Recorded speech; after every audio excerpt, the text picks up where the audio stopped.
Thank you very much for introducing us to the panel. And thank you, African Investor, for inviting me to moderate this panel. I think you'll find on this one is a little bit of a different focus than what you've seen in most of the rest of the day. This focus is primarily, discuss strategies and experiences, as well as the appetite of U.S. institutional investors allocating and investing in Africa. So you'll get a feel for what the private investors in the U.S. are looking for as they invest capital in the African continent. Let me first make introductions to everybody in the panel, and then I'll go into the questions, and they can discuss what they do and what their focus is in Africa. First, to my left, is David Turner, Managing Director and Head of Private Equity of Guardian Life Insurance Company. Who's next? Next to him is Gustavo Galindo, Portfolio Manager of Russell Investments. After that is Wale Aliosun, CEO of Karama Capital, and also part of that he was head of a university endowment investing, so he has good experience on both sides. And then last but not least, Tom McGrath, Senior Investment Officer of the New York State Common Retirement System. Thank you all for joining us. Let me start off and I'm Bill Pierce. I am acting head of the Investment Funds Department of the Overseas Private Investment Corporation. Let me give you a quick elevator speech of what OPIC is and how we fit in the scheme of things.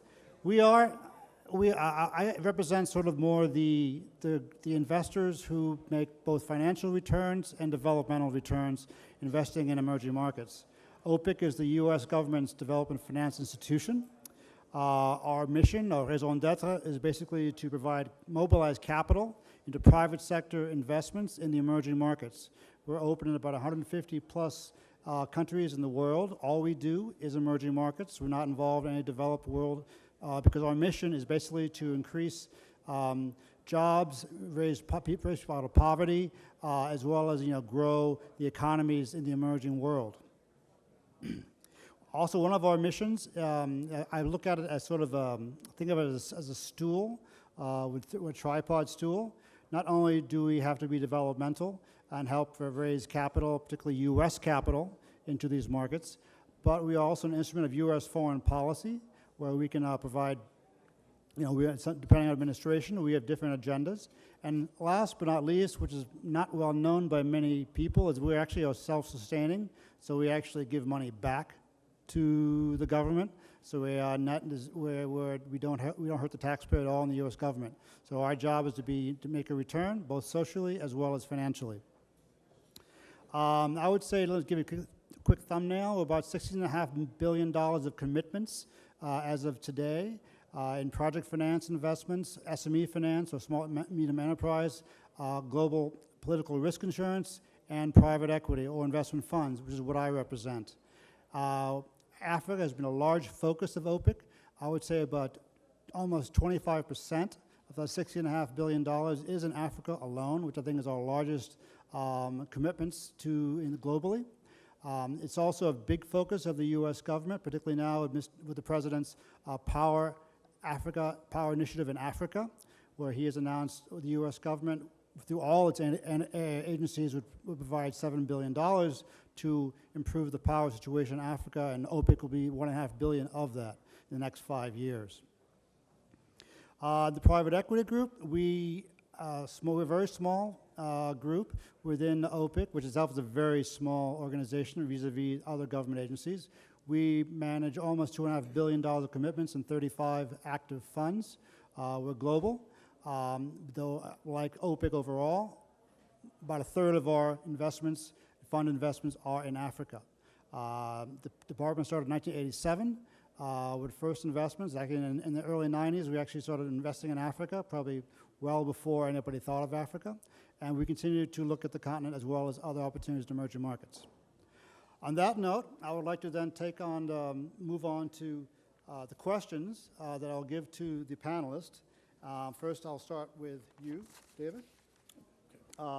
David has had an experience previously with state of Michigan before he worked for Guardian Life Insurance. So he has, a broad-based background. So David, the question I pose to you, You have valuable insights based on your past experience with Michigan back in the 90s.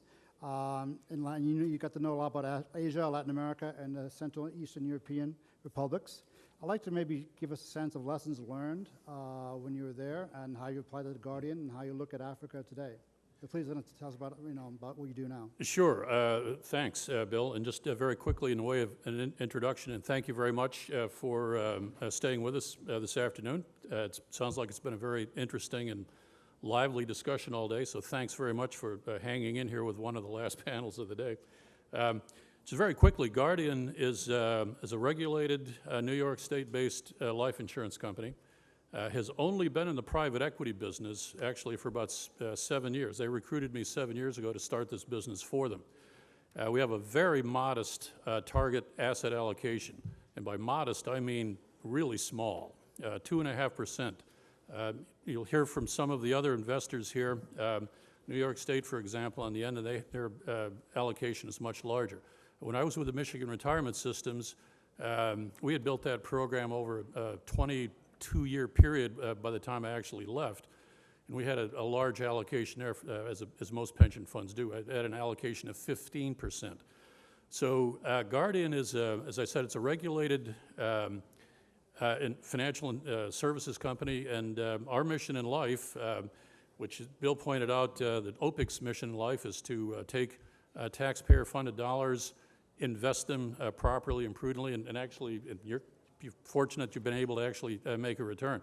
Our expectation is that we have to invest for the return first, and that's in fact what we do. So private equity is really targeted just to essentially supplement what's otherwise a very heavily fixed income-oriented portfolio, about 95%. Now, in terms of emerging markets, one of the things that we wanted to do when we started this business at Guardian was to eventually, step by step, starting out with steps and then perhaps moving into a run or maybe a sprint later on as we've developed some experience for Guardian, was to start essentially with domestic markets and a little bit in Western Europe. And then in emerging markets, we've actually made an allocation of only about 7% of that 2.5% that I've mentioned. So we actually do that through a fund-to-funds mechanism. And we have not, at this point, again, as I said before, we have to start with small steps and then move into markets as they seem to fit the profile of Guardian's fiduciary responsibility to its policyholders. We have yet to make commitments to Africa. So we're not one of those institutional investors that have made that move yet. Second question, sorry, that's the intro, and sorry to move on very quickly, Bill, to your question about my specific experience in developing in emerging markets. I've actually been investing in developing markets and emerging markets back for almost 20 years, actually 17 or 18 years. And my experience goes back to Latin America in the mid to late 90s. And although I have my suit jacket on today, you'd see railroad track scars on my back from some of those early experiences. One common issue that I saw in those days, perhaps, and maybe if this can be transformed into wisdom, such that it is, and in terms of mistakes that have been made in the past, that those of you who are active in investing in the developing markets in Africa can perhaps learn from, and then fast forward and leapfrog across some of these issues was. One issue in particular was looking at the nature of small and even family-owned businesses. And hopefully there's some analogy here with the current markets in Africa.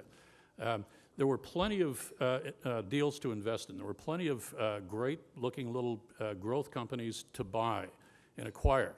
One of the issues that we discovered when we got on the ground was they didn't necessarily want to adopt the Western-style practices that we had established and had made sort of the mode of doing private equity and investing in private equity in certainly the U.S. and Western Europe. Taking on a partner to help grow and to help become a co-owner of a company was foreign concept to a lot of these, again, what would otherwise be great, terrific, targeted growth companies. And so that was one lesson learned. The other lesson that I think I would just pass along, and then I'll shut up and pass the mic here, is that business models that had worked, particularly platform buy and build roll-up strategies in the U.S., and making an attempt to I guess, import or export that particular business model into a developing market simply was too far, too fast, and too much too early on. And so adopting the Western style of private equity, just because it's been successful in the U.S. and for the most part in Western Europe, isn't necessarily, I think, the right approach in a developing market, where I think in a lot of ways, and again, this is a bit of a parallel back with Latin America 15, 17 years ago, it's important to have development capital with, frankly, egalitarian motives and an economic development aspect, fueling the market at the same time that performance-driven, market-driven, return on investment-driven, let's call it fiduciary capital, is finding its way into the market at the same time. There's a lot to be learned by individuals and by investment professionals on both sides of the equation. So in a nutshell, those were just a couple of points, I think, that from my past experience, that hopefully there's some relevance and some utility value in knowing that about the African market. So. No, thank you. Yeah, David. Yeah, I mean, actually, the point on fiduciary capital, seeing more of the African pension funds investing in country and countries and regions, and you see the same thing in Latin America as well, as you know, with the pension in Mexico. I think it's a very growing trend.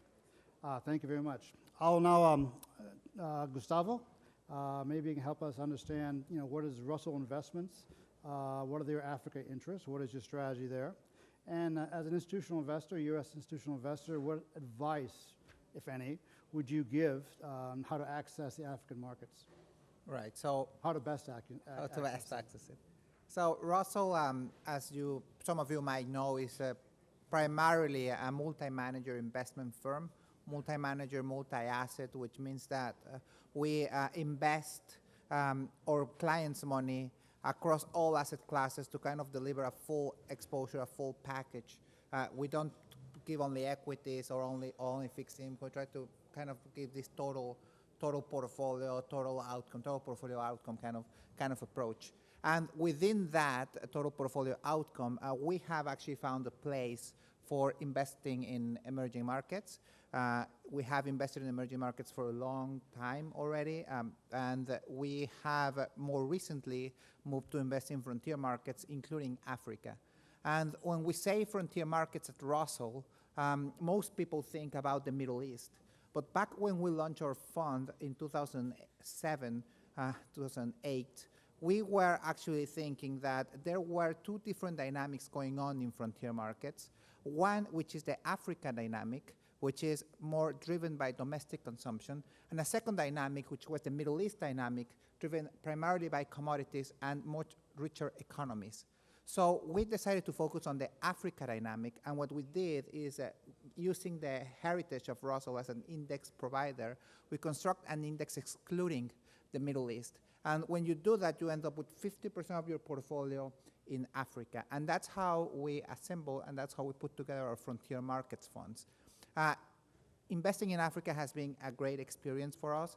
It has been its ups and downs.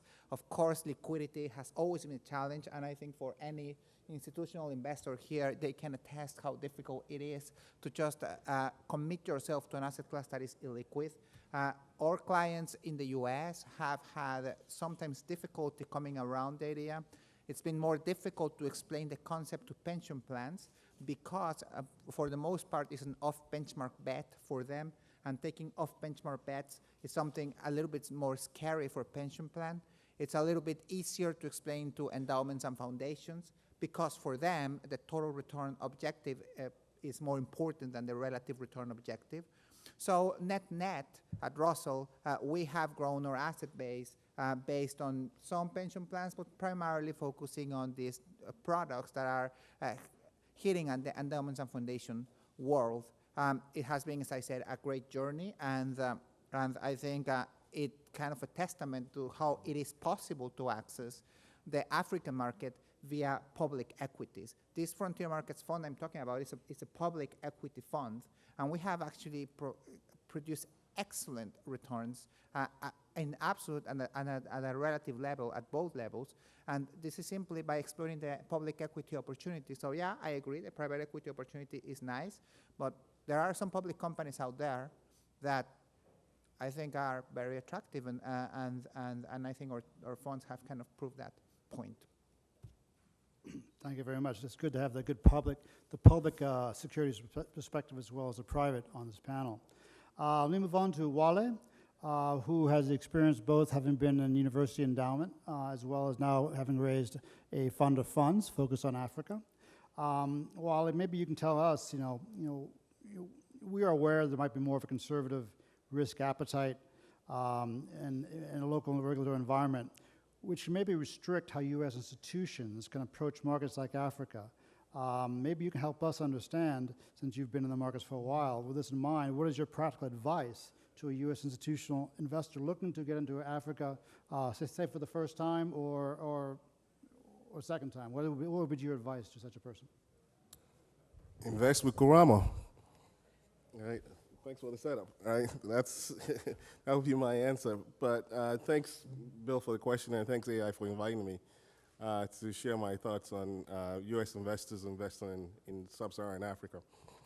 We started Kurama Capital 2.5 years ago with one goal in mind, and that goal was simply to help a select group of high-quality investors capture what we believe is the tremendous growth opportunity in sub-Saharan Africa. We came to this from my background. Bill mentioned to you, prior to starting Kurama Capital, I was a CIO at RPI, Rensselaer Polytechnic Institute, upstate New York. And my charge at RPI was to help diversify the portfolio globally into regions of the world that were growing really fast. And so after investing in China, India, Latin America, and some Vietnam, and actually a little bit in Russia, we looked around the world and said, well, the next fastest growing region is Africa, sub-Saharan Africa in particular. We asked two questions we asked ourselves when we went to China, India, and Latin America. One was, A, could we find talent and managers that have the same characteristics as some of the best managers that we have here in the US? While I was at RPI, we were fortunate that at least in our venture portfolio, we had investments with the likes of Sequoia, Matrix, and Kleiner. And so by hanging around those folks, you got to know what the best looked like. And so going out to China and India, we were looking for firms that had the same characteristics. The second set of characteristics we were looking for was just a local network. And we felt that as soon as you start moving away from an area where you really feel comfortable, like the US, having that local network is very, very critical. So we did this, and by the time I left RPI, we had committed close to 5% of the endowment and pension plan across asset classes in sub-Saharan Africa. So this is what we're offering our investors now at Kurama Capital. We're agnostic in terms of what kind of asset class it is, whether it's private equity or it's public equities. However, though, we complement our work with in-depth research. We look at a number of the stock exchanges in Africa, and we realize that the market cap relative to GDP hovers around about 15 to 20%.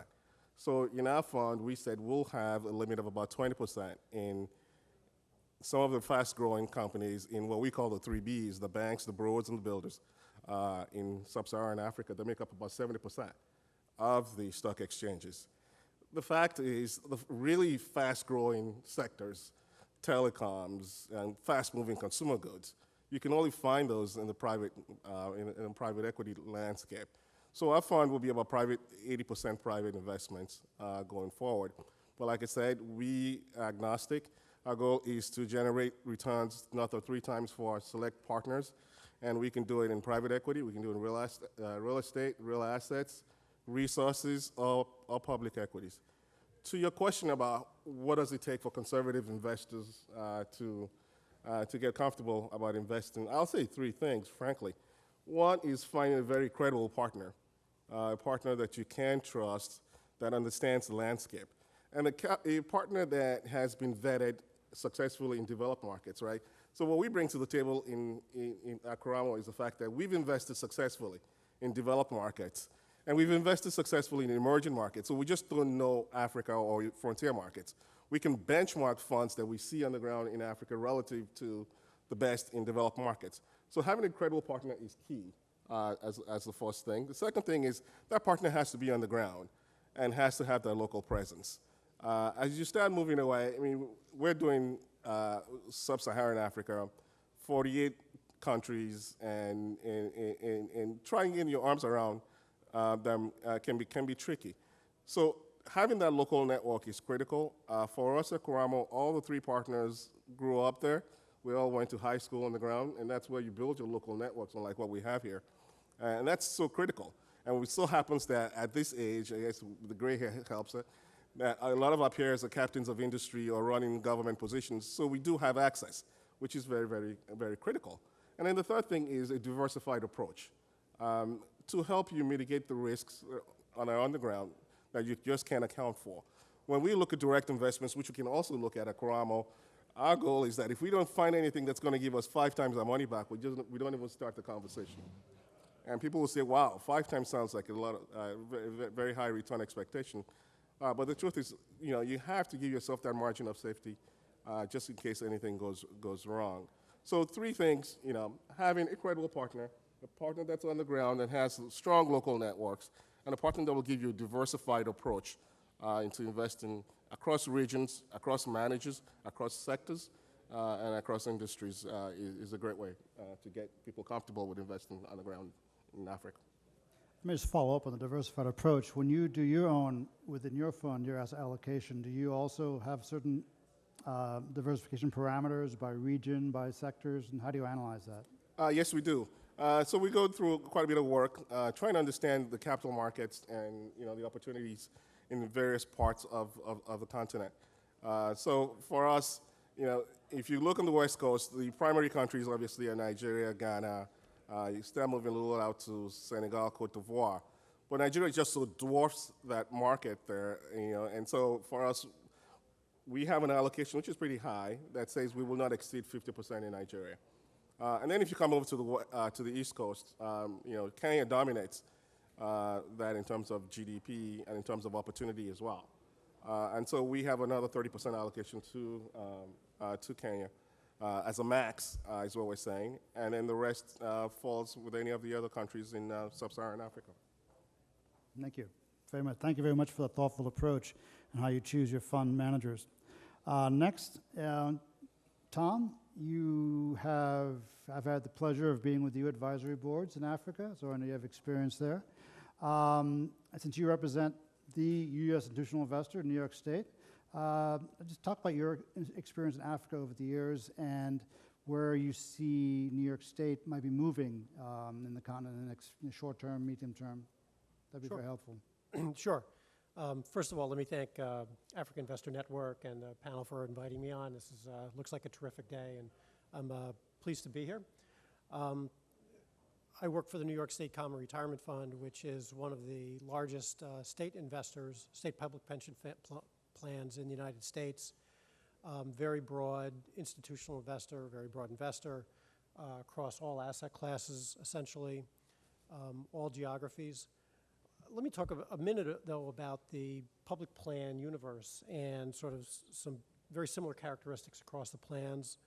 Typically are very short-staffed, located in the state capital,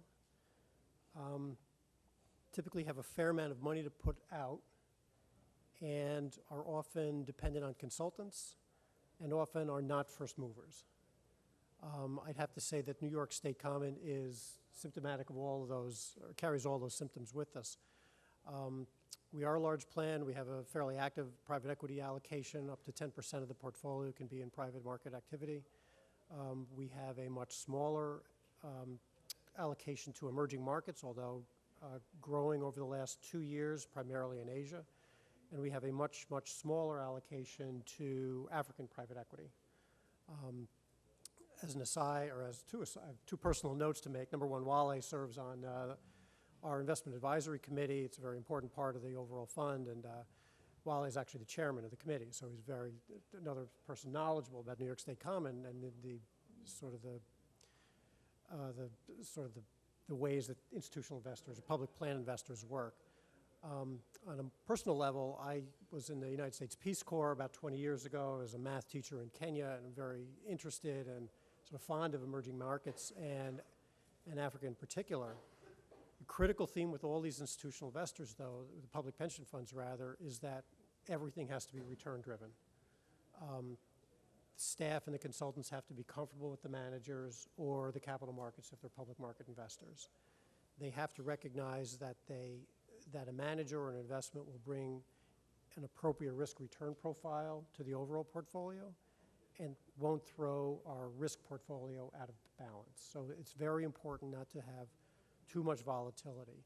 Public pension funds in the United States typically are not attracted to the volatility that some of these markets can bring, and we tend to be very conservative investors. New York State Common is large enough and has been around long enough so that we do have private equity and public equity commitments to sub-Saharan Africa, and I will distinguish MENA from sub-Saharan Africa. On the private equity side, the managers are primarily South Africa based. They're based in Johannesburg. On the public market side, it's again driven by the Johannesburg Stock Exchange more than anything else. And these are outsourced, active managers who invest in emerging markets. So our overall exposure is relatively limited. It's driven by sort of brand name of private equity and public equity managers who can invest in the space. They have to get over the consultant barrier, if you will, and they have to be, by virtue of their brand name sort of attractiveness, they have to be sort of stable and investment grade enough so that a manager, or rather an investor like New York State Common, can make the commitment. We do have continued interest in the space. We're very interested in what we call rest of world investments, both frontier markets and emerging markets broadly. And I anticipate that over the next 12 to 24 months, we'll continue to look at opportunities there. On the private equity side, it'll primarily be fund investments. It's difficult to see us staffing up to have the capacity to do direct co-investments. And, or rather, but there's a continued interest in the space, not just because Wale is the chairman of the committee. Staff is interested. There is the need for broader adding diversification to the overall portfolio. And, ultimately we have to be in these markets, whether they're not quite mature enough. We sort of have to judge that, look for brand names, and sort of hit the I believe button. And to that extent, New York State Common is a believer, but not probably not in enormous amounts of capital. So it sounds like New York State has sort of gone over the volatility hump to some degree, but it's still, what it's fair to say, is still cautionary going forward, or? We continue to be cautionary, and I think volatility is part of that. Headline risk is part of that. The last week hasn't been kind to the news. But I think we are over the hump of expanding our investment horizons to rest of world. And by rest of world, we really do mean sort of frontier markets and beyond. Thank you very much for that. Maybe we'll shift a little bit and talk about, let's get down to the brass tacks of how we look at managers or investments on the ground. All of us here are practitioners. We've been kicking the tires in funds or direct investments in most of our careers, whether it be in Africa or other parts of the world. And I wanted to throw out the question to anybody in the panel is there anything that you do differently if you're looking at, say, an example of a fund investment, new GP, even maybe not new, maybe on his or her second fund, how do you evaluate? Do you look at any differently in the Africa context vis-a-vis a private equity fund, let's say, in Southeast Asia or Latin America? Cultures aside, which I know is very important, and as well as the local presence, trying to get a feel from anybody on the panel, is there anything distinctive about Africa that you could share, African private equity GPs you could share with the audience? Wale, since you do a lot of funds. You don't do anything different from what you do in developed markets in terms of looking for managers. The business is all about people, and really getting comfortable with the people and their track record and their ability to deliver for you going forward is a key thing. However, a key thing, and I think it's not just unique to Africa, it's unique to all emerging markets, it's what I was alluding to earlier, which is that local network. What our local network does for you is the ability to reference check people 360 degrees, up and down, all kinds of ways, right? Like, look, if I'm looking for a manager in Nigeria, and because if I can't find him from Monday to Friday, I can guarantee you that on Saturday somewhere I'll find him at a wedding or something. If I can't find him at a wedding on Saturday, I probably will run into him at church on Sunday. So that's critical. Being able to vet people in all kinds of ways is the added thing that you bring to when you're looking into emerging markets. Because the key thing you want to do is you don't want to make any mistakes. You're looking for credible people that have that on-the-ground presence, and and they've done this before. I mean, what's encouraging, and I think what we find generally, is the fact that you're seeing a good wave of people, managers that have cut their teeth, generally here in the U.S. or in developed markets, that are moving back in droves and now want to hang out their own shingles. So that gives you a good way to track them and to reference check them. But the key added thing that you have to do is reference checking a little more in depth than we will do here. Thanks. David, any thoughts? Since you've been around the globe? Well, I have indeed. I guess the similarities with managers in a new market, developing market, frontier market, emerging market, however you want to describe it, and those that are in the more efficient side of this business, which we've all in some ways contributed to this higher degree of efficiency, is a GP and a manager has to be able to connect with the owners of the top companies that present the best prospects for eventually being able to develop that company into something more than it was, create value, know what to do with the company once they own it, once they're a partner in it, and really know what they're going to do with it to be able to create an exit event, to create a return on investment event. And so when I'm asked that question in conferences and in panels in the old established markets, my absolute number one criteria for a manager is, can they generate enough deal flow to show that they're going to be able to invest the fund that they've so dutifully raised from folks such as ourselves on the panel here.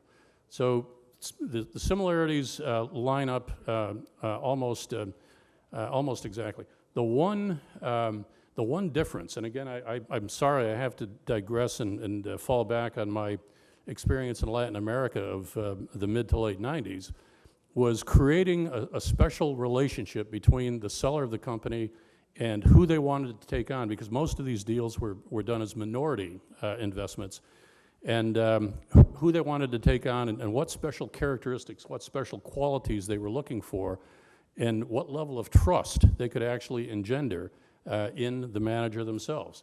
We speak, as we should, very ardently about our fiduciary responsibilities, but it's creating this relationship, it's creating this special partnership between the manager and the owner of a company and the seller of a company that really has to transcend whether it's a developed market or an emerging market. And so when that characteristic, when that capability to create that special bond with a full understanding that they have a mission in mind, which is to build value in a company, that's a characteristic that I'm guessing exists in a number of the probably the top and attractive GPs that are on the ground in Africa at this point. Certainly hope there are anyway.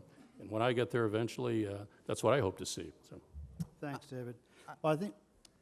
Well, yeah, we have a few more minutes, so I thought I'd open up the Did you want? Sorry, Gustavo. Just very quick, wanted to add that one of the differences with Africa is that it has simply more countries than other regions, and they are politically more diverse. So we emphasize a lot the top-down and the currency understanding of the managers, a lot more than you would do in other places. I think that's the only thing that is probably not necessarily. No, thanks, appreciate that. Very valuable. I think we have a few more minutes or so. I thought I'd open up to questions from the audience to the panel.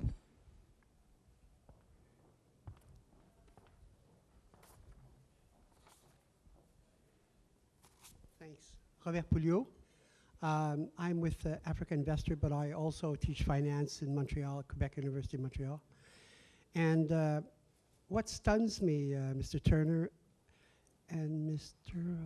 Adiuson, that's it, is today's panel compared to 5 years ago. 5 years ago, we weren't talking much about private equity in Africa. Today, the feeling I've got looking at what's going on in certain parts of Africa and the constraints on the market or the lack of liquidity of the market seems to suggest that there are more opportunities on the private equity side than on the public equity side. And that the depth of the private equity in Africa reminds me of where it was in Latin America before the rise of the institutional investors and before the Chilean model was able to generate so much more domestic investment or domestic investment in savings.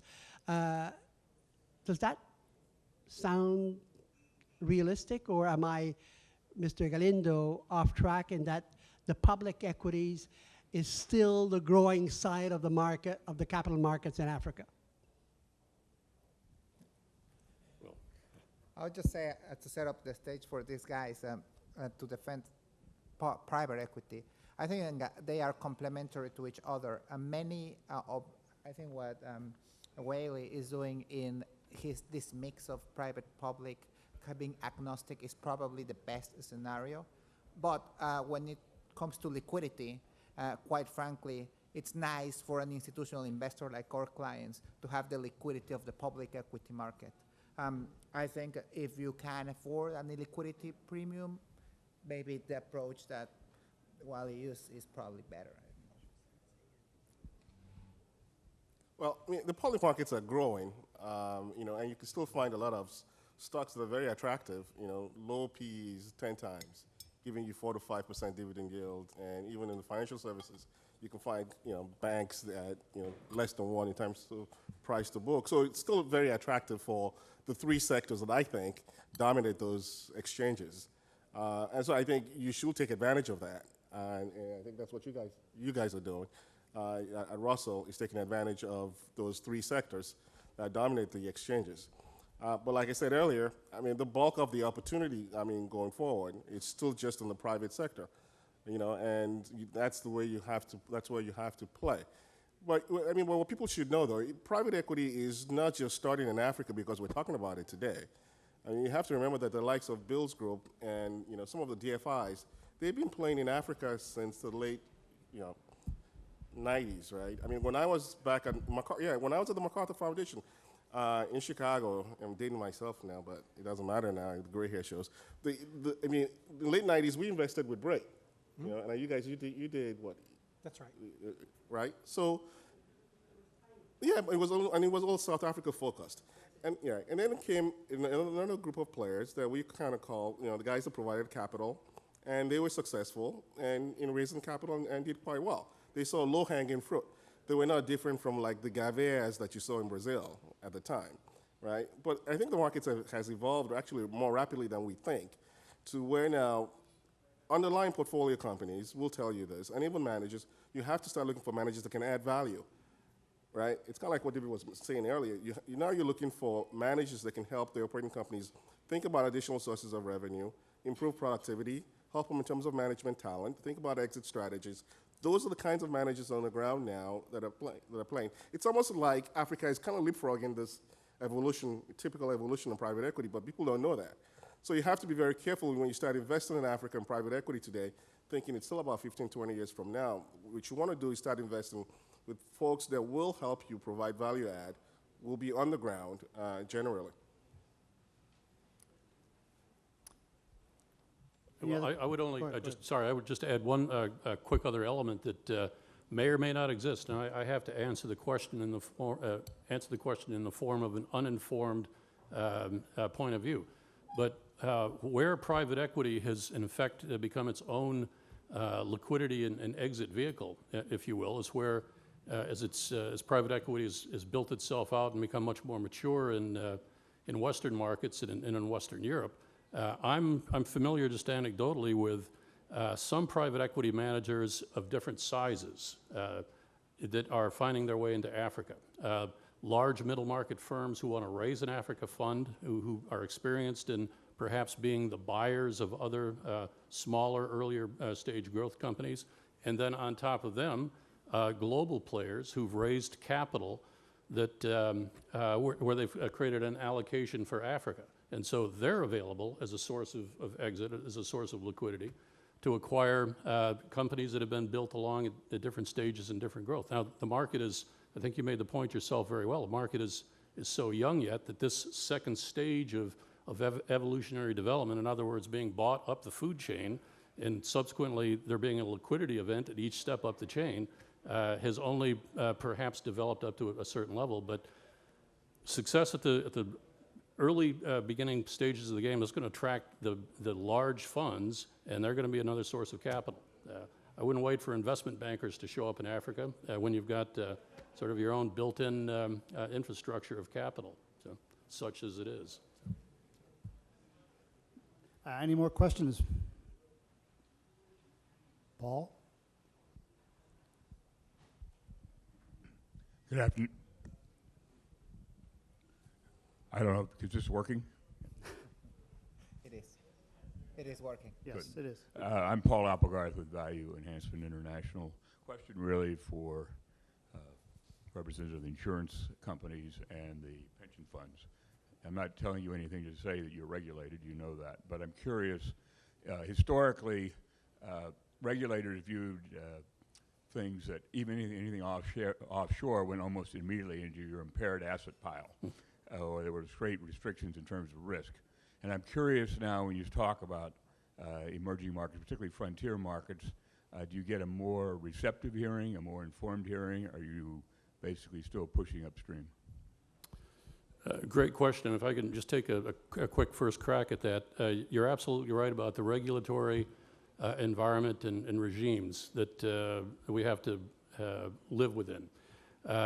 In terms of the approach that we've taken thus far with rolling out our emerging market program at Guardian, we actually, not to get into the nitty-gritty and the gory details of who the regulators are and what we're regulated for and from, but the approach that we took was on a country-by-country basis, and we actually engaged both two levels of counsel.